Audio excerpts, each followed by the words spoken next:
Dori Monson Show on KIRO Radio. This is The Big Lead.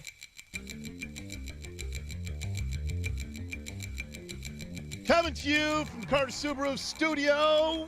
Welcome. Welcome to the weekend. Oh, it's kind of hectic here today. So, you think? For Christmas week, instead of doing a Christmas party, they said, we're just going to do 5 days of celebration here at work. Which I have loved. Yeah, it's been very nice. Monday, they brought in breakfast for everybody. Tuesday, I don't know. We've had Santa, we've had the Mariner Moose, we've had the Seahawks mascot. Yeah, we've had, Blitz. We've had food and treats. And So today, it's Bring Your Dog to Work Day. So the big debate in the Monson household, because Buddy he's a spirited little guy. Boisterous. Yeah. And so my youngest daughter said, Dad, you have to bring Buddy to work. My oldest daughter, before she went to work today, she came over and took Buddy for a run. And she goes, Dad, you cannot take Buddy to work. It'll be a disaster.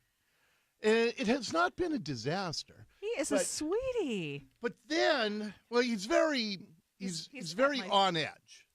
He's on edge. Yeah, this is a new environment, and there are other dogs in the building. There are all kinds of dogs. And if I had Scooter in here, it would be mayhem.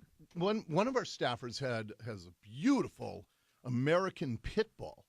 And so she just came by my desk, and Buddy and him started wrestling like they were old college chums. and Like so, in a good way, like they're having fun? Yeah. Okay. Yeah. And so that was good. But then I come in the studio while you're doing the news, and Buddy's going to hang out. So if he randomly barks during the show, I just want people to know what's going on.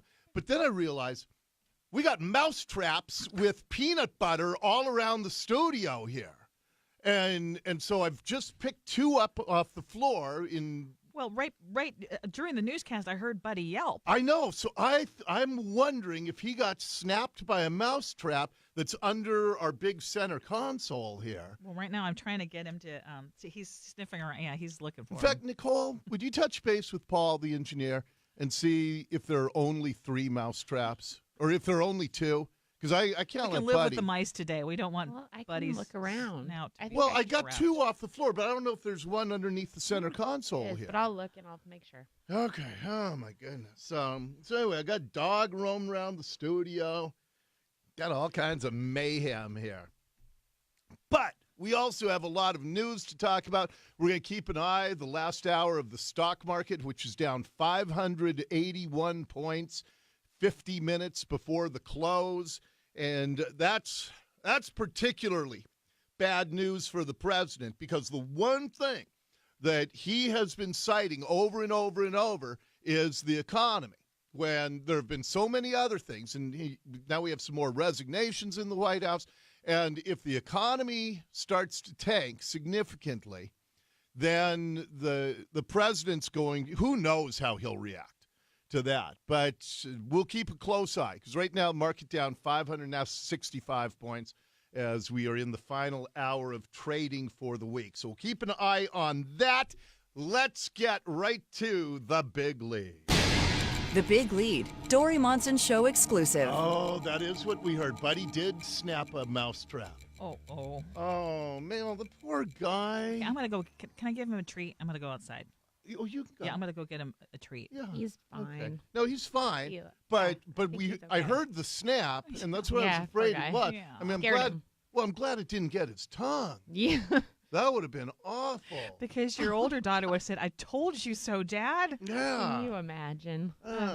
Is that the only? So we've believe got 3 so. now. We've got 3 off the floor. One that Buddy's triggered. Jeez, I feel Ouch, man. horrible about that. Okay, Big Lee. So Wait. we are doing Monson Madness, where we're asking you to pick the best soundbite of 2018. And it starts today. We have a round of 32. We have 32 finalists that we have selected, and it's going to be up to you to whittle that down to a number 1 by next Friday.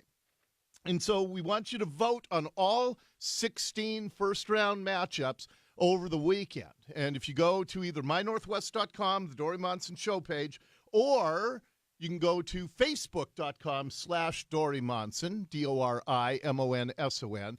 Cast your vote. Everybody who votes, let me make sure I have this right, Nicole. Everybody who casts a vote in Monson Madness will be entered to win a fabulous gift card from the Seahawks Pro Shop. That is right? correct. Okay. All right. So if you help us pick the number one soundbite of the year, we've got 4 regions. We'll unveil the number one seeds a little bit. We'll kind of scatter this throughout the show today. But let me give you one of the matchups. A 4 seed versus a 5 seed. One of the 16 matchups we're asking you to vote on. At a 4 seed, Nancy Pelosi leading a cheer for a very bizarre reason. It's about stopping the GOP and Mitch McConnell's assaults on Medicare, Medicaid, the Affordable Care Act, and the health care of 130 million Americans living with pre-existing medical conditions. Let's hear it more for pre-existing medical conditions. Woo! Woo! Let's hear it for pre-existing medical conditions. So that's a 4 seed. She's going up against the late Dennis Hoff, the pimp, who came on our show a lot. He just died a couple of months ago. He was writing a new book when I talked to him a few months earlier. The new book should be, instead of The Art of the Pimp, which Judith Regan did, my next book should be Prostitutes to Politics, Where the Real Whores Are. So Dennis Hoff announcing his new book title on our show. He's a 5 seed. Hoff versus Pelosi. That is one of the 16 first-round matchups. I'll give you some of the 1 seeds as well throughout the in fact, I'll play you one of the top seeds in one of the 4 regions a little bit later here in the Big Lead in just a few minutes here. But go cast your vote. Everybody who votes will be eligible to win a Seahawk Team Shop gift card, and you will select the best soundbite of 2018. Up next in the Big Lead. The Big Lead.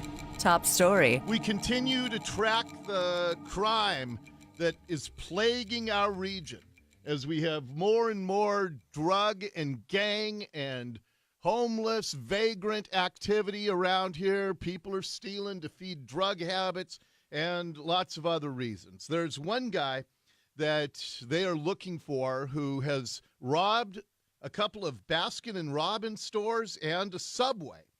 It's a black male, 40 to 50 years old, possible shaved head. And when he went into the Baskin and Robbins a few days ago, there was a young woman and a young man working there. The young woman is just cleaning one of those freezer cases that they have in the front of the store. She was just out cleaning it when this guy walks in, so she goes behind the counter to serve him up an ice cream cone. But instead, he pulled out a knife for the armed robbery he wanted to commit. But the young man who was working with Leslie, he came and he started to fight off the robber. That was amazing. Like, his reaction was just so quick. I rewatched it after, and I'm like, oh my God, you fought him. Yeah, you see the store surveillance video. Q13 News talked to Leslie. She described what went down. And I'm like, oh, okay, let me get behind the counter real quick so I can serve this customer. And then as soon as I get to the counter, he grabs me by the apron and then holds his knife to my stomach, and he says, open the register, give me all the money in it. And I look down and I'm like, whoa, because it's just like a huge knife at my stomach. And I was just like, oh my God, we're being robbed. And the young man, her co-worker, just started fighting with the guy, which is incredibly dangerous when the guy's got a knife, but he got the robber to drop the knife. My coworker grabs his knife and kind of like throws it at him. So he's just like, whoa. And then he turns around like he's going to leave. But then he comes back and tries to jump over the counter. Yeah, he did. He dove across the counter, and Leslie is so grateful that her coworker landed several punches, kicked the suspect who was trying to get to the register. It was definitely scary. I was pretty shaken after. I told him he was a hero, and I bought him a cup and said, "You're awesome. Stay like that." The robber got $6 before bolting out the door with the clerk hot on his heels. They were not able to catch the guy, but the search is on, and you can see the video. You go to Q13 News, and they have the video posted on the website. I also want to give you an update. We talked yesterday about that horrible attack at the Westin Hotel in downtown Seattle, where a bunch of people got on an elevator 9 o'clock last Thursday evening, and one by one they got off as they went from floor to floor. And finally, a woman who was staying at the Westin on a business trip to Seattle, she and a 20-year-old man were the only two left on the elevator. He got off on her 14th floor, and she started to think, I shouldn't open my hotel room door. And she was right. Her instincts were absolutely right, because when she didn't go in her hotel room, the 20-year-old man started to sexually assault her in the hallway. He threw her to the ground. He got her zipper down on her pants. She started screaming at the top of her lungs. This is a 27-year-old woman on a business trip to Seattle, staying at a nice downtown hotel. A guy staying in another guest room heard her screams, came out, yelled at the guy. Turns out the man, Patrick Brooks, he's 20 years old. He lived in Virginia. He moved here. This is the new information we have today. He came to the Puget Sound area about a month ago. He has no connections here, no job. He is just another vagrant who has been attracted by our pathetic approach to drugs, our legalization of all drugs here, and how we tolerate these criminal vagrants. His parents had reported him missing 6 weeks ago. It turns out that Port of Seattle police saw him in a garage at SeaTac 2 days before the Westin attack. So a week ago Tuesday, they saw him urinating on a car in the SeaTac parking garage. And that's when they found that he was on this missing persons report. They called his parents. His parents said that their son didn't want to come home. He wanted to just be homeless vagrant here in Seattle. And that's when he attempted to rape this young woman. He told the police that a Facebook bot, told him to attack the woman and that he did it for her so she would feel alive. This is the type of person our politicians have attracted to our region with our approach to drugs here. And it is shameful, it's scary, and that's the update on the Westin attacker. Next up in the big lead. The Big Lead. I told you so. You know, all the money we've spent, tens of millions of dollars to put bike lanes everywhere. They're about to rip up Eastlake, where our radio station is, and reduce it to 2 lanes and put bike lanes on Eastlake. They have gridlocked much of downtown, and it is all an exercise in futility because you're never going to get a significant number of people riding bikes here. And this is coming from somebody who was a daily bicycle rider up until a few years ago. But I know that you're never going to get a significant number of people because of the hills and the weather. When I was riding my bike all the time, the hills were no problem at all. You can sail up hills like nothing if you're in bicycle shape. But the weather's also a huge factor. Well, the Seattle Department of Transportation, they've been telling us, hey, if we spend $100 million, we'll get everybody riding bikes. We'll be like Copenhagen, which is just foolishness because Copenhagen's as flat as can be. SDOT has now released its annual report of bicycling. Bicycle ridership is down 20% in Seattle.